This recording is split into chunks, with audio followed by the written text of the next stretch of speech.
On this video we're taking a look at our MLB best bets for the games that are happening on Tuesday, April 19, 2022. Welcome back to High Stakes, let's get straight into it. Also, don't forget to subscribe to get notified as soon as we release these sport prediction videos, and if you would like more betting tips and predictions then check out our Patreon in the link down below. Our new Patreon is a way for us to help you improve your chances of making more money. 5 plans are available for each and every one of you. You can get 30 extra betting picks all the way up to 500 extra betting picks per month. Stop wasting hours of your time searching for bad betting picks that ends up costing you a lot of money. Join the High Stakes Patreon now and get the best betting picks. Seattle Mariners vs Texas Rangers. Seattle Mariners win. And here is why.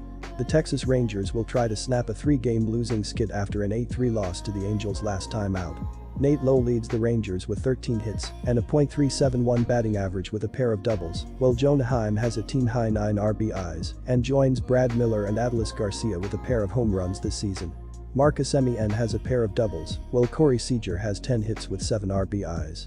John Gray will start here and is 0-0 with a 6.75 ERA and 4 strikeouts this season. Texas finished last in the American League West last season with a 60-102 record, which was their 5th straight losing season. The Rangers are off to another terrible start in 2022.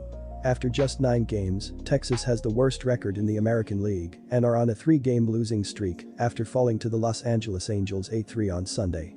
Seattle finished second in the AL West last season and barely missed the postseason with a 90-72 record. After winning their first 2 games of the season, the Mariners ran into a 4-game losing streak. Seattle has bounced back to win 3 of its last 4 games, including a 7-2 win over the Houston Astros on Sunday. The Mariner offense is 21st in MLB, scoring 4.1 runs per game. J.P. Crawford leads the team with a .355 batting average, Mitch Haniger has a team-best 3 home runs, and Ty France has a team-high 9 RBI. The Seattle Mariners will look to build on their 7-2 win over the Astros last time out. J.P. Crawford, Adam Frazier and Ty France all have 11 hits, with Crawford logging a .355 batting average and a team-high 3 doubles, while Eugenio Suarez has 3 doubles as well. Frazier and France each have 11 hits with a pair of doubles, with France leading the Mariners with 9 RBIs as well, while Mitch Haniger has 3 homers with 7 RBIs as well. Robbie Ray will start here and is 1-1 with a 4.73 ERA and 9 strikeouts this season.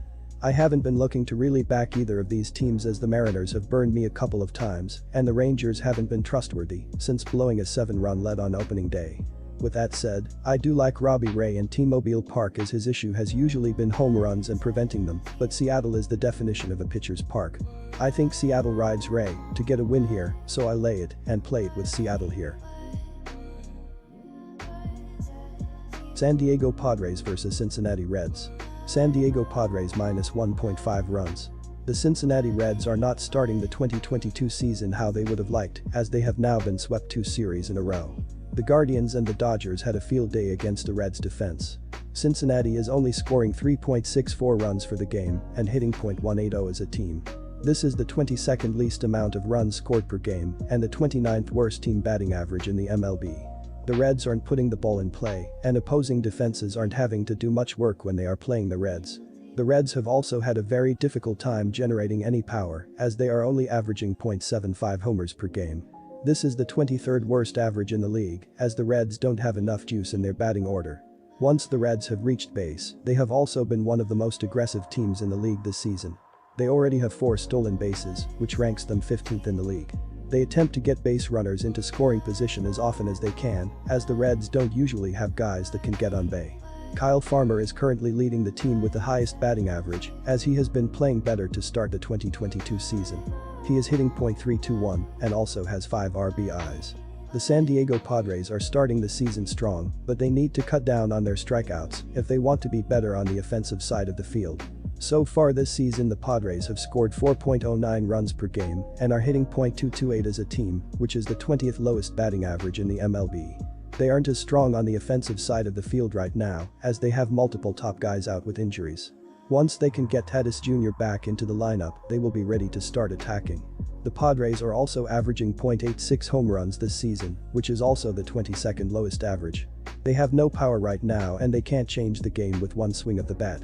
The Padres will need to rely on their contact hitters, as they are the only ones getting on base. They have also stolen 8 bases, which ranks them 5th in the league. The Padres have a ton of speed and they aren't afraid to challenge the opposing catcher. Eric Hosmer has been the best hitter for the Padres so far this season. He is leading the team with a .378 batting average and 3 RBIs. He will need to consistently get on base for San Diego in this game. I have zero faith in the Cincinnati Reds right now, and I don't see them keeping it close against the Padres. San Diego was able to play with the Dodgers in the first series of the season, and I don't believe the Reds can't say the same. Cincinnati has now lost 6 straight games, and they can't find any help on the defensive side of the field. Their pitching has been shaky, and they are also having to rely on their bullpen too much to start the season. The Padres are scoring 4.09 runs per game and also have a .228 team batting average. They will be able to produce hits and runs throughout the entire game against the Reds. Cincinnati is giving up the 29th most runs per game, and they can't find a way to stop this problem right now. The Padres are one of the better hitting teams in the league, and they will take advantage of the Reds' sloppy play. San Diego will have runners in scoring position all night, and I see them blowing out the struggling Cincinnati Reds. Los Angeles Dodgers vs Atlanta Braves. Los Angeles Dodgers win. And here is why. The Atlanta Braves have scored 10 runs in their last 3 games and 3 or fewer runs in 6 of their last 10 games. The Braves have lost 5 straight games when scoring 3 or fewer runs. Matt Olson leads the Braves with 16 hits and 2 RBI, while Marcell Ozuna and Adam Duvall have combined for 24 hits and 14 RBI. Max Fried gets the ball, and he is 0-2 with a 5.73 ERA and 9 strikeouts this season. Fried is 1-2 with a 4.30 ERA and 29 strikeouts in his career against the Dodgers. The Los Angeles Dodgers have scored 21 runs in their last 3 games and 4 or more runs in 7 of their last 8 games. The Dodgers are 7-1 this season when scoring 4 or more runs. Trey Turner leads the Dodgers with 13 hits and 10 RBI, while Freddie Freeman and Chris Taylor have combined for 23 hits and 11 RBI. Walker Buehler gets the ball, and he is 1-0 with a 3.38 ERA and 9 strikeouts this season.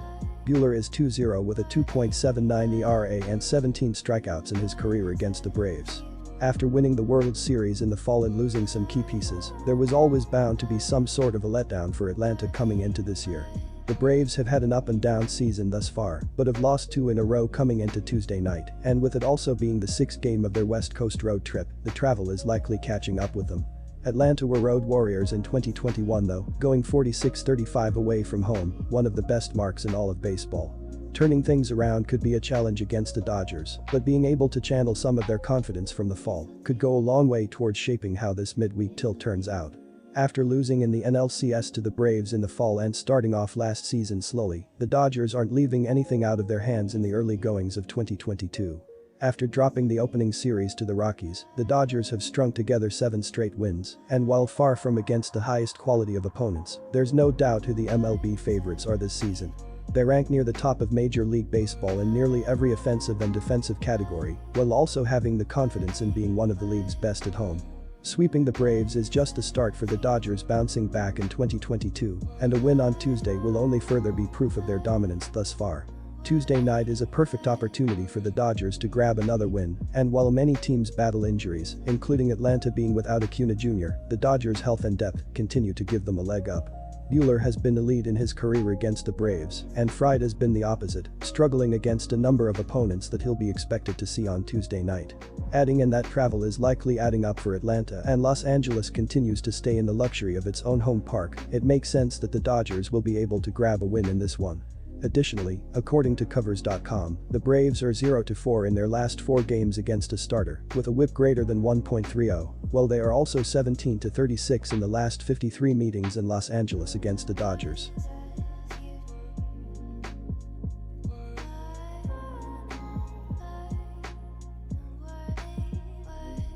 No financial advice. The information on this channel is provided for education and informational purposes only, without any express or implied warranty of any kind, including warranties of accuracy, completeness, or fitness for any particular purpose. The information contained in or provided from or through this channel is not intended to be and does not constitute financial advice, investment advice, trading advice, or any other advice. The information on this channel and provided from or through this channel is general in nature and is not specific to you, the user, or anyone else. You should not make any decision, financial, investment, trading, or otherwise, based on any of the information presented on this channel without undertaking independent due diligence and consultation with a professional broker or financial advisory.